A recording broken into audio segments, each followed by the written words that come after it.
Hello hello, কিরে? কেমন আছিস? আমার গলা চিনতে পারছিস? আমি সোহেল ভাইয়া। হ্যালো, কথা বলবি নাকি ফোন রেখে দেবো? সোহেল ভাই কোথায়? আমি কক্সবাজার থেকে ঢাকা ফিরতেছি। তুই কই? আমি আর কই, আমি ঘুমাইতেছিলাম। কেমন আছিস? কিছু করতেছিস? আসলে বাবা তো কখনো আমাকে ব্যবসায় বসাতেই পারে নাই, তাই এখন তুমি নাই, তাই বাবার ব্যবসায় বসে বাবাকে একটু সাহায্য করতেছি। দেখছিস, সবাই ঠিকই বলতো। আসলে আমার সাথে থাকলে তোর কিচ্ছু হতো না, বুঝছিস? এই দেখ, এখন একদম কাজের কাজ করা শুরু করছিস। আচ্ছা শোন রবিন, তুই কি আমাকে একটু নিয়ে যেতে পারবি? আমার না একা একা বাসায় যেতে কেমন যেন ভয় ভয় লাগতেছে। তুমি আর ভয় কি বলতেছো তুমি? আচ্ছা তুমি তোমাকে লোকেশন পাঠাও, আমি এখন তোমায় পিক করতে আসছি, ঠিক আছে? আচ্ছা, আমি তোকে লোকেশন পাঠিয়ে দিচ্ছি। বাই ভাই, থ্যাংক ইউ। ওই খালি একটু একটা লোকেশন পাঠাবো না আমার সময়। Thank you. কেমন আছিস? তোমার এই অবস্থা কেন? তোমাকে তো চিনাই যেতেছে না। দেবদাস হওয়ার চেষ্টা করছি। তুমি কই ছিলে এতদিন? ছিলাম কক্সবাজার, অনেক জায়গায়। তোমার মোটরসাইকেল কই? ওই শেষের দিকে টাকা পয়সা ছিল না, বিক্রি করে দিচ্ছি। তাতে আমার কথা। রিনা কেমন আছে রে? ও কই? শ্বশুর বাড়ি? ওর কথা তুমি বাদই দাও, যখন সময় ছিল তখন তো পাত্তেই দাও নাই, এখন আসছি রিনা করতে। ঠিকই বলছিস। আমার আসলে জীবনটাই ভুলে ভুলে ভরা।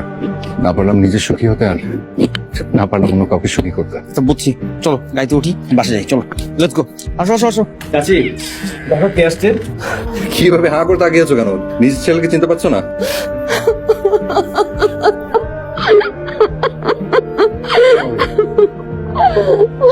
ভাইরা নিজের ছেলের চাকরাটা দেখলে বুঝতে পারে তার ছেলে, আর আমি তাকে চিনতে পারবো না। বাবা কি করছি? তুই আমাকে দেখে করছিলি? কেমন আছিস বাবা? তুই কেমন আছিস? আমাকে একটু শক্ত করে ধরে রাখ বাবা। একটা আমার মুখে ছিলি না, আমার বাবা।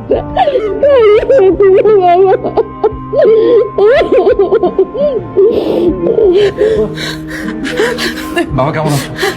কেমন থাকতে বুঝতে পারিস না? সরি বাবা, আম সরি। সরি, আম সরি। সরি বাবা, আমাকে মাফ করে দিও। প্লিজ এখন এইটুকু আমাকে কান্না করাও না তো, প্লিজ। বাসায় আসছি, কোথাও একটু হাসি খুশি থাকবা না? আমাকেও কান্না করাচ্ছে। আর কিছু একটা খেতে দাও তো, মা এই যে এটা উঠে নিয়ে আসছি ঘুম থেকে। খাই নেই বোধহয় কিছু। খেতে লাগছে না তোর? জানি তো, যা। আচ্ছা তুই তোর রুমে গিয়ে একটু ফ্রেশ হ, আমি খাবার দিই। এ চুমকি ম্যাডাম, খবর কি? কেমন আছেন? আছি ভালোই। ও আবার আমার দিকে দৌড় দিল কেন? তুই যা গিয়ে হাত মুখ ধো, আমি নাস্তা দিচ্ছি। যা বাবা ফ্রেশ হ। আয়, আয়, ভিতর বস। আয় বাবা। হ্যাঁ আসি, আমি তার ফ্রেশ হয়ে আসি। কি রে, তুই আমাদের বাসায় কবে আসছিস? তো জামাই কই? দেশে নাকি দুবাইতে? চুপ করে আছিস কেন?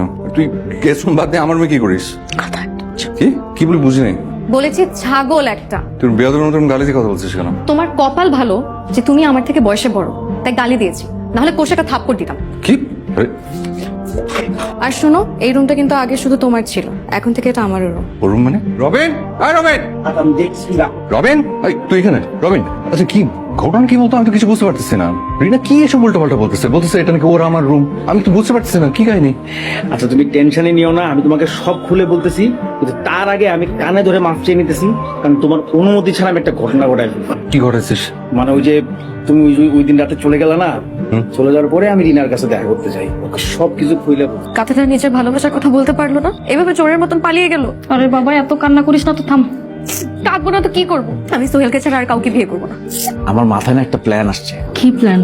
প্ল্যানটা হচ্ছে আমরা রিনাকে বাসা থেকে সরাই ফেলবো, আর যাওয়ার আগে রিনা কি করবে, একটা চিঠি লিখে যাবে, চিঠিতে লেখা থাকবে যে আমি সোহেল বাসাতে পালাই গেছি। এখানে আবার সোহেল ভাইকে কই পাবো? সোহেল ভাইকে কেন পাইতে হবে আমি তো বুঝলাম না। সোহেল ভাই যে পালাই গেছে এটা তো শুধু আমরা জানি, আর কেউ তো জানে না, তাই না? আর একটা কাজ করবো, সেটা হচ্ছে যে মানুষকে বলবো যে ওরা একসাথেই পালাই গেছে। আর সবচেয়ে মজার বিষয় হচ্ছে সোহেল ভাই যে পালাইছে, সোহেল ভাই তার মোবাইলটা আমার কাছে রেখে গেছে, তো কেউ জিন্দিগি তো জানবে না যে সোহেল ভাই পালাইছে। তারপর আগামীকাল তুমি হচ্ছে ওদের বাসায় চলে যাবা, বাসায় গিয়ে সুন্দর মতন বলবা যে আমরা মাত্র বিয়ে করে আসছি, আর সোহেল ভাই তোমাকে ওখানে রেখে পালাই গেছে। চাচিকে তো আমি চিনি ভালো মতন, সে তোমাকে সুন্দর মতন গ্রহণ করে দিবে বউ হিসাবে, তুমি এখানে বউয়ের মতন থাকতে থাকবা, আর সোহেল ভাইয়ের অপেক্ষা করবে। প্ল্যানটা কেমন? তোমাকে তো আমি সোহেল ভাইয়ের মতন বলদ মনে করতাম, কিন্তু তুমি তো সোহেল ভাই থেকে অনেক স্মার্ট। এত খুশি হয়েও না, এখানে একটা সমস্যা আছে। কি সমস্যা আবার? ও যে যাবে, ওকে নিয়ে যাবে কে? আরে তুমি এত টেনশন নিও না তো, আমি ওকে সুন্দর মতন ঢাকার বাসে উঠাই দিব, ও হলে চলে যাবে বেশ। ও নাইস। ভাইজান আপনার ছেলেটা একটা ফালতু, এটা আমি জানতাম, কিন্তু এত বড় চরিত্রহীন এটা আমি জানতাম না। সোহেল কি করেছে বলবে তো? কি করছে? এই যে দেখেন কি করছে। এই বিনা, তার খালো রেডি না, চিঠিটা পড়ে শোনা। প্রিয় মা, রাগ করো না। আমি সোহেল ভাইয়ের সাথে চলে গেলাম। আমরা একে অপরকে সেই ছোটবেলা থেকে ভালোবাসি, কিন্তু ভয়ে কাউকে বলতে পারিনি। সোহেল ভাইকে ছাড়া অন্য কাউকে বিয়ে করা আমার পক্ষে সম্ভব না। আমি জানি আমি তোমাদেরকে সবার কাছে ছোট করলাম, সেজন্য দুঃখিত। আমার আর সোহেল ভাইয়ের জন্য দোয়া করো। ইতি রিনা। বুবু, তোমার ছেলেটা কিভাবে করতে পারলো? আমার মেয়েটা কেমনি বাবা? এই রহিলের বাচ্চা, তুই ভালো ভালো বল ওরা কোথায় গেছে। আমি জানি না।